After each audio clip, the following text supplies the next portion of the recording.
More than 70% business പേഴ്സണും സമ്മതിക്കുന്നത് അവര് GST return file ചെയ്യുമ്പോൾ ഒരുപാട് സ്ട്രഗിൾ ചെയ്യേണ്ടത് എന്നാണ്.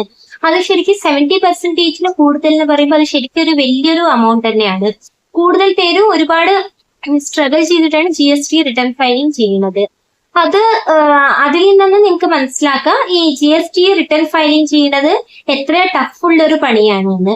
ഇപ്പൊ ഇന്നത്തെ വീഡിയോയിൽ GST റിട്ടേൺ ഫയലിംഗ് ചെയ്യുമ്പോൾ നിങ്ങൾ ശ്രദ്ധിക്കേണ്ട കാര്യങ്ങൾ എന്തൊക്കെയാണെന്ന് ഞാൻ ഇന്നത്തെ വീഡിയോയിൽ എക്സ്പ്ലെയിൻ ചെയ്യാം. കാരണം നിങ്ങൾ റിട്ടേൺ ഫയൽ ചെയ്യുമ്പോൾ ഒരിക്കലും നിങ്ങൾക്ക് തെറ്റ് പറ്റാതിരിക്കാൻ ഈ വീഡിയോ മുഴുവനായിട്ട് സ്കിപ്പ് ചെയ്യാതെ കാണുക. എല്ലാവർക്കും യൂണിക് സോൾവ് ടാക്സ് സൊല്യൂഷൻസിലേക്ക് സ്വാഗതം. ഞാൻ അഖില, GST പ്രാക്ടീഷണർ. ഈ GST ഫയലിംഗ് എന്ന് പറയുന്നത് ശരിക്കും ഒരു വലിയൊരു തലവേദന തന്നെയാണ്. ഒരുപാട് പേർക്ക് എന്തിലൊക്കെ ബുദ്ധിമുട്ടുണ്ടാവും എന്ന് വെച്ചാല് GSTയുടെ ടാക്സ് കാൽക്കുലേറ്റ് ചെയ്യുന്നതില്, പിന്നെ ഒരു കണക്കിന് ഡോക്യുമെന്റ്സ് ഉണ്ടാവും. അതിൽ നിന്ന് ഓരോരോ ഇതായിട്ട് നോക്കിയിട്ട് ഫയൽ ചെയ്യാൻ നിങ്ങൾക്ക് ഒരുപാട് ബുദ്ധിമുട്ടുണ്ടാവും. പിന്നെ ഡെഡ് ലൈൻ എപ്പോഴൊക്കെയാണ് പ്രോപ്പറായിട്ട് ഓർമ്മ വെക്കാൻ നിങ്ങൾക്ക് ബുദ്ധിമുട്ടുണ്ടാവും. അങ്ങനെ ഒരുപാട് ബിസിനസ് ഓണേഴ്സ് ഈ കാര്യങ്ങൾ കൊണ്ട് ബുദ്ധിമുട്ടുന്നുണ്ട്. എനിക്ക് ഇതിന് റിലേറ്റഡ് ഒരുപാട് പേര് ഡൗട്ട്സ് ആയിട്ട് എന്റെ അടുത്ത് വന്നിരുന്നു. അതിന് വേണ്ടിയിട്ടാണ് ഞാൻ ഇങ്ങനെ ഒരു വീഡിയോ എടുക്കാൻ തീരുമാനിച്ചത്.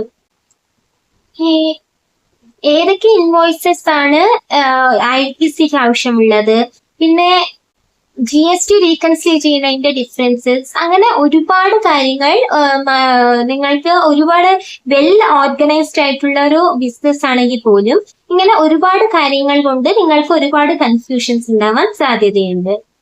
ഇതൊക്കെ കാരണങ്ങൾ കൊണ്ടാണ് നിങ്ങൾക്ക് ഈ GST റിട്ടേൺ ഫയലിംഗ് ചെയ്യുമ്പോൾ ഒരുപാട് പ്രശ്നങ്ങൾ ഉണ്ടാവും. അതായത് ഈ ഡെഡ് ലൈൻസ് മിസ് ചെയ്യുക, ഡോക്യുമെന്റേഷൻ ഇൻഅക്യുറേറ്റ് ഡോക്യുമെന്റ്സ് എന്ന് വെച്ചാൽ നിങ്ങൾ കൊടുക്കുന്ന ഡോക്യുമെന്റ്സ് പ്രോപ്പർ ആയിരിക്കില്ല, ഇൻഅക്യുറേറ്റ് ആയിരിക്കും. അതിലുള്ള ഏതെങ്കിലും ആവശ്യമുള്ള ഡോക്യുമെന്റ് നിങ്ങൾ കൊടുത്തിട്ടുണ്ടാവില്ല, മിസ്സായിട്ടുണ്ടാവും. അല്ലെങ്കിൽ വേറെ ആവശ്യമില്ലാത്ത ഡോക്യുമെന്റ്സ് ഉണ്ടെങ്കിൽ അപ്ലോഡ് ചെയ്തിട്ടുണ്ടാവും.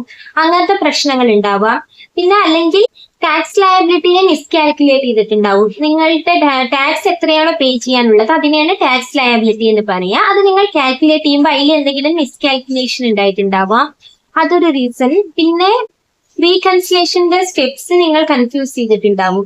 ഇതൊക്കെ കാരണങ്ങൾ കൊണ്ട് നിങ്ങൾക്ക് വലിയ ഒരു പ്രശ്നം തന്നെ ഉണ്ടാവാം. കാരണം അതുകൊണ്ട് നിങ്ങൾക്ക് ലേറ്റ് ഫീസ് വരാൻ സാധ്യതയുണ്ട്, പിന്നെ പെനാൽറ്റീസ് വരാൻ സാധ്യതയുണ്ട്. പിന്നെ നിങ്ങളുടെ ടൈമും കോസ്റ്റ് പൈസയും ഒക്കെ ഒരുപാട് വേസ്റ്റ് ആവാൻ ഒരുപാട് സാധ്യതയുണ്ട്. ഈ പറഞ്ഞ കാര്യങ്ങളൊക്കെ നിങ്ങൾ പ്രോപ്പർ ആയിട്ട് മനസ്സിലാക്കിയിരിക്കണം. അപ്പൊ ഇതിനൊക്കെ നിങ്ങളെ ഹെൽപ്പ് ചെയ്യാൻ വേണ്ടിയിട്ട് ഇവിടെ ഞാനുണ്ട്. സോ ഈ വീഡിയോ നിങ്ങൾ പ്രോപ്പർ ആയിട്ട് മിസ് ചെയ്യാതെ സ്കിപ്പ് ചെയ്യാതെ കാണുക. അപ്പോൾ നിങ്ങൾക്ക് ഈ പറഞ്ഞ മിസ്റ്റേക്സ് ഒക്കെ പറ്റാതെ നീറ്റായിട്ട് നിങ്ങളുടെ റിട്ടേൺ ഫയലിംഗ് ചെയ്യാൻ നിങ്ങൾക്ക് ഒരുപാട് ഹെൽപ്ഫുൾ ആയിരിക്കും. ആദ്യമായിട്ട് GST ഫയലിംഗ് സിംപ്ലിഫൈ ചെയ്യാൻ നിങ്ങൾക്ക് എന്ത് ചെയ്യാം എന്നത് നമുക്ക് നോക്കാം. ആദ്യത്തേത്, നിങ്ങൾ GST റിലേറ്റഡ് ഏതെങ്കിലും സോഫ്റ്റ്വെയർ ഒന്ന് ഇൻസ്റ്റാൾ ചെയ്ത് വെക്കുക. ഇപ്പൊ GST തന്നെ ഓഫ്ലൈൻ ടൂൾ അങ്ങനത്തെ സോഫ്റ്റ്വെയർ ഒക്കെ അവൈലബിൾ ആണ്. GST പോർട്ടലിൽ നിന്ന് തന്നെ നിങ്ങൾക്ക് ഫ്രീ ആയിട്ട് GST ഡിപ്പാർട്ട്മെന്റ് ഒരു പ്രൊവൈഡ് ചെയ്യുന്ന GST ഓഫ്ലൈൻ ടൂൾ എന്ന് പറയുന്ന സോഫ്റ്റ്വെയർ ഉണ്ട്. അതല്ലെങ്കിൽ നിങ്ങൾ യൂസ് ചെയ്യുന്ന അക്കൗണ്ടിങ് സോഫ്റ്റ്വെയർ, അതൊക്കെ വെച്ചിട്ട് നിങ്ങൾ ഏതാണോ നിങ്ങളുടെ കമ്പനിയിൽ യൂസ് ചെയ്യുന്നത് അങ്ങനത്തെ GSTനെ സപ്പോർട്ട് ചെയ്യുന്ന സോഫ്റ്റ്വെയർ യൂസ് ചെയ്തിട്ട് നിങ്ങൾക്ക് നിങ്ങളുടെ മാനുവൽ എറർ എന്തൊക്കെയാണ് വരിക അത് പരമാവധി ഒഴിവാക്കാൻ പറ്റും. അത് വെച്ചിട്ട് നിങ്ങൾക്ക് GSTR 1 ഫയൽ ചെയ്യാൻ ഹെൽപ്പ് ആവും. പിന്നെ ITC കാൽക്കുലേറ്റ് ചെയ്യാൻ, ടാക്സ് ലയബിലിറ്റി കാൽക്കുലേറ്റ് ഇതിനൊക്കെ ഹെൽപ്പ് ആവുന്ന ഒരുപാട് സോഫ്റ്റ്വെയർസ് നമുക്ക് ഇപ്പോഴത്തെ കാലത്ത് മാർക്കറ്റിൽ അവൈലബിൾ ആണ്. അതിൽ നിന്ന് ഏതെങ്കിലും ഒരു സോഫ്റ്റ്വെയർ യൂസ് ചെയ്യുക. അപ്പൊ മാനുവൽ എറർസ് മാക്സിമം ഒഴിവാക്കാൻ പറ്റും. പിന്നെ ഒരു കാര്യം, നിങ്ങൾ ഓരോന്ന് സെപ്പറേറ്റ് ഫോൾഡർ മെയിൻറ്റെയിൻ ചെയ്യുക. അതായത് നിങ്ങളുടെ സെയിൽസ് ഇൻവോയ്സ്, പർച്ചേസ് റിപ്പോർട്ട്, പിന്നെ ബാങ്ക് സ്റ്റേറ്റ്മെന്റ്, ഇതൊക്കെ മെയിൻറ്റെയിൻ ചെയ്യാൻ ഓരോന്നും ഓരോരോ ഫയൽസ് മെയിൻറ്റെയിൻ ചെയ്യുക. അപ്പൊ അതുകൊണ്ട് നിങ്ങളുടെ ഇതൊക്കെ ഓർഗനൈസ്ഡ് ആയിട്ടിരിക്കും, നിങ്ങളുടെ റിപ്പോർട്ടൊക്കെ ഓർഗനൈസ്ഡ് ആയിരിക്കും. നിങ്ങൾക്ക് ചെക്ക് ചെയ്യാൻ നിങ്ങൾക്ക് ആവശ്യമുള്ള ഇപ്പൊ പർച്ചേസ് റിപ്പോർട്ട് ആണെങ്കിൽ ആ ഒരു ഫയൽ മാത്രം എടുത്തിട്ട് ഡേറ്റ് വൈസ് അത് സേവ് ചെയ്ത് വെച്ചാൽ നിങ്ങൾക്കത് ആവശ്യമുള്ള ഫയൽസ് നിങ്ങൾക്ക് ആവശ്യമുള്ള സമയത്ത് പ്രോപ്പർ ആയിട്ട് എടുക്കാൻ ഈസി ആയിരിക്കും. പിന്നെ ഒരു സീക്രട്ട് ഞാൻ പറഞ്ഞു തരാം. അത് എന്താണെന്ന് വെച്ചാൽ, ഈ GST പോർട്ടലിൽ നിങ്ങൾ ഇടയ്ക്കിടയ്ക്ക് ലോഗിൻ ചെയ്തിട്ട് ചെക്ക് ചെയ്യുക. അതിൽ ആറ്റോ പോപ്പുലേറ്റഡ് ആയിട്ട് വന്നിരിക്കുന്ന സംഭവങ്ങളുണ്ട്. ഈ GSTR 2A 2B പിന്നെ IMS പോർട്ടൽ, അതൊക്കെ നിങ്ങൾ ഇടയ്ക്കിടയ്ക്ക് ചെക്ക് ചെയ്താൽ നിങ്ങളുടെ പർച്ചേസ് റിപ്പോർട്ട് എന്തൊക്കെയാണ് അതൊക്കെ അതിൽ ആക്ട് പോപ്പുലേറ്റഡ് ആയിട്ട് വന്നു കിടക്കും. അപ്പോൾ നിങ്ങൾക്ക് അത് അന്നെന്നുള്ളത് അന്നെ ചെക്ക് ചെയ്താൽ അത് പ്രോപ്പർ ആണ്, നിങ്ങൾക്കത് ചെക്ക് ചെയ്യാൻ പറ്റും. അല്ലെങ്കിൽ നിങ്ങൾക്ക് അതിനെ മുമ്പിൽ ഒന്നിച്ച് വെച്ചിട്ട് ചെയ്യുകയാണെങ്കിൽ അത് വലിയ ഒരു മാസത്തെ ഒന്നിച്ച് വെച്ചിട്ട് പിന്നീട് ചെക്ക് ചെയ്യുകയാണെങ്കിൽ അത് ഇപ്പൊ വലിയ ട്രാൻസാക്ഷൻസ് നടക്കുന്ന ബിസിനസ്സിനൊക്കെ അത് ബുദ്ധിമുട്ടായിരിക്കും. കാരണം ഒരുപാട് ട്രാൻസാക്ഷൻസ് വരും, ഒരുപാട് ഇൻവോയ്സസ് വന്ന് കിടക്കും. അപ്പൊ അന്നന്ന് നിങ്ങൾ ഇടയ്ക്കിടയ്ക്ക് ചെക്ക് ചെയ്യുകയാണെന്നുണ്ടെങ്കിൽ നിങ്ങളുടെ ട്രാൻസാക്ഷൻ അന്നുള്ള ട്രാൻസാക്ഷൻ അന്നന്ന് നിങ്ങൾക്ക് വെരിഫൈ ചെയ്യാനാവും. അല്ലെങ്കിൽ അത് പിന്നീട് നമ്മൾ നോക്കാതെ ശ്രദ്ധിക്കാതെ വിട്ട് അത് വലിയ മിസ്റ്റേക്കിലേക്ക് പോകും.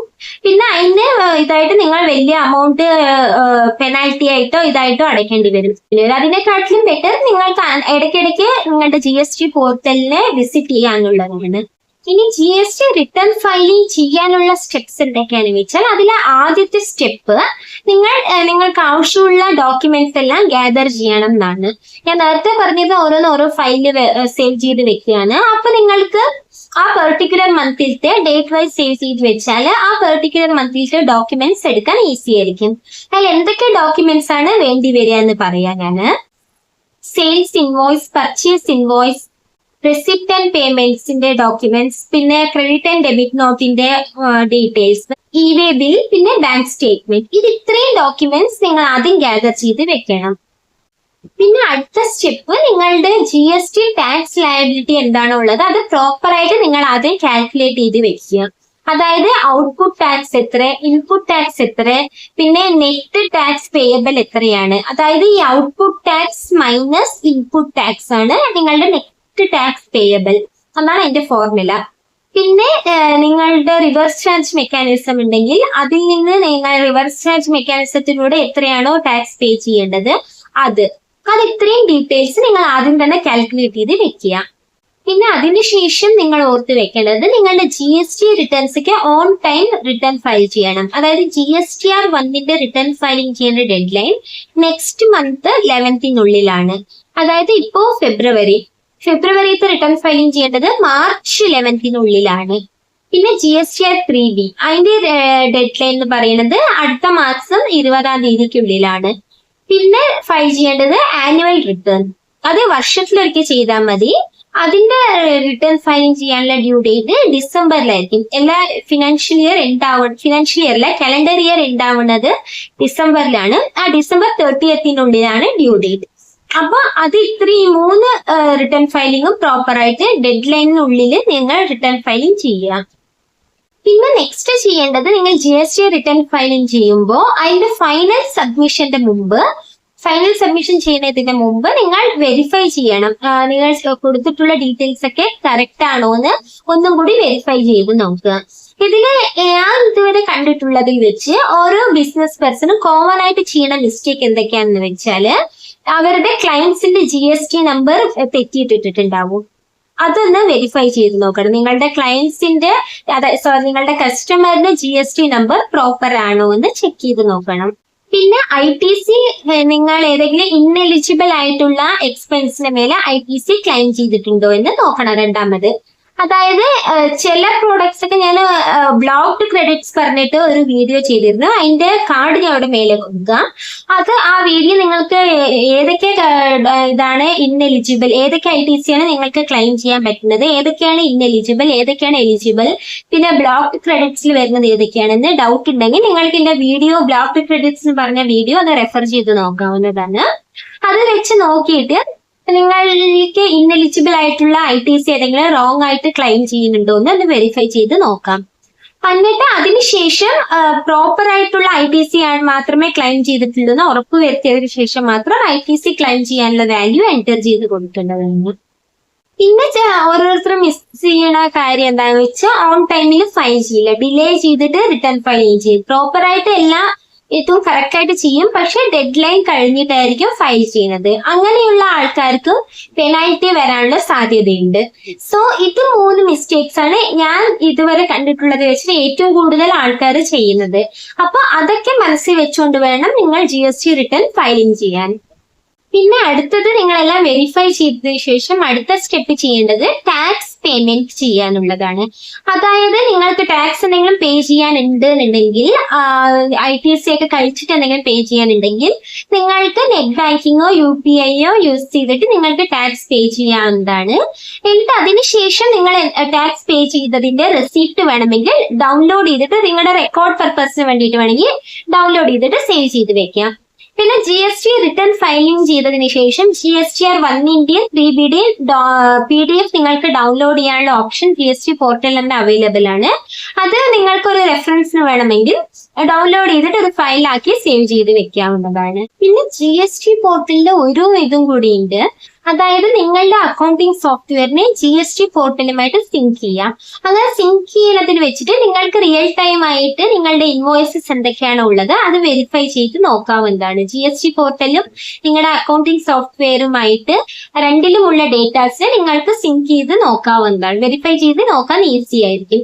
ഒരുപാട് ബിസിനസ്സുകൾ ഈ ഒരു ഫീച്ചർ യൂസ് ചെയ്തിട്ട് ഒരുപാട് അവർക്ക് നേട്ടങ്ങൾ ഉണ്ടായിട്ടുണ്ട്. കാരണം ഒരുപാട് മിസ്റ്റേക്സ് അവർ അവോയ്ഡ് ചെയ്തിട്ടുണ്ട്. അത് കാരണം ഒരുപാട് പെനാൽറ്റീസ് പേ ചെയ്യേണ്ട അവസരങ്ങൾ അതൊക്കെ അവർക്ക് ഒഴിവായി കിട്ടിയിട്ടുണ്ട്. ഇതാണ് ഇനിയൊരു ഫീച്ചറാണ് ഇതിന്റെ. അപ്പൊ എറർ ഫ്രീ ആയിട്ട് GST ഫയലിംഗ് ചെയ്യാൻ വേണ്ടത് നിങ്ങളുടെ ഡീറ്റെയിൽസ് ഒക്കെ ഡോക്യുമെന്റ്സ് ഒക്കെ ആദ്യം ഓർഗനൈസ് ചെയ്ത് വെക്കുക. പിന്നെ നിങ്ങളുടെ കാൽക്കുലേഷൻസ് ഒക്കെ പ്രോപ്പർ ആയിട്ട് ചെയ്യുക. പിന്നെ നിങ്ങളുടെ സിസ്റ്റത്തിൽ തമ്മിൽ ഇന്റിഗ്രേറ്റ് ചെയ്ത് വെക്കുക. ഇത് ഇത്രയും ചെയ്താൽ നിങ്ങൾക്ക് ഒരുവിധ എറർസ് ഒക്കെ എറർ ഫ്രീ ആയിട്ട് റിട്ടേൺ ഫയലിംഗ് ചെയ്യാൻ പറ്റും. ഇപ്പോ നിങ്ങൾ എന്തൊക്കെയാണ് GST റിട്ടേൺ ഫയലിംഗ് ചെയ്യുമ്പോൾ ഫേസ് ചെയ്തിട്ടുള്ള ചാലഞ്ചസ് പിന്നെ അതിനെ നിങ്ങൾ എങ്ങനെയാണ് ഓവർകം ചെയ്തത് എന്ന് കമന്റ് ബോക്സിൽ കമന്റ് ചെയ്യുക. ഇതിപ്പോ നിങ്ങളുടെ ടേൺ ആണ്. എന്റെ പാർട്ട് ഞാൻ ക്ലിയർ ചെയ്തിട്ടുണ്ട്. നിങ്ങൾക്ക് ഡൗട്ട് ഉള്ളത് നിങ്ങൾ കമന്റ് ബോക്സിൽ കമന്റ് ചെയ്യുക. പിന്നെ ഈ വിവരങ്ങൾ മാക്സിമം നിങ്ങളുടെ ഫ്രണ്ട്സുമായിട്ട് ഷെയർ ചെയ്യുക. നിങ്ങൾക്ക് ഈ വീഡിയോ ഇഷ്ടപ്പെട്ടുവെങ്കിൽ ദയവായി ലൈക്ക്, ഷെയർ, സബ്സ്ക്രൈബ് ചെയ്യുക. പിന്നെ നിങ്ങൾക്ക് GST റിലേറ്റഡ് എന്തെങ്കിലും വർക്ക് ആവശ്യമുണ്ടെങ്കിൽ ഇതിന്റെ ഡിസ്ക്രിപ്ഷൻ ബോക്സിൽ എന്റെ കോൺടാക്ട് നമ്പർ ഞാൻ പ്രൊവൈഡ് ചെയ്യുന്നുണ്ട്. അതിലേക്ക് വാട്സ്ആപ്പ് ചെയ്യുക. അതിലൂടെ നിങ്ങൾക്ക് GST കൺസൾട്ടേഷൻ ബുക്ക് ചെയ്യാം. പിന്നെ ഞാൻ GST ഓൺലൈൻ കോഴ്സ് പ്രൊവൈഡ് ചെയ്യുന്നുണ്ട്. നിങ്ങൾക്ക് താല്പര്യമുണ്ടെങ്കിൽ താഴെ കൊടുത്തിട്ടുള്ള നമ്പറിൽ എന്നെ കോൺടാക്ട് ചെയ്യാവുന്നതാണ്.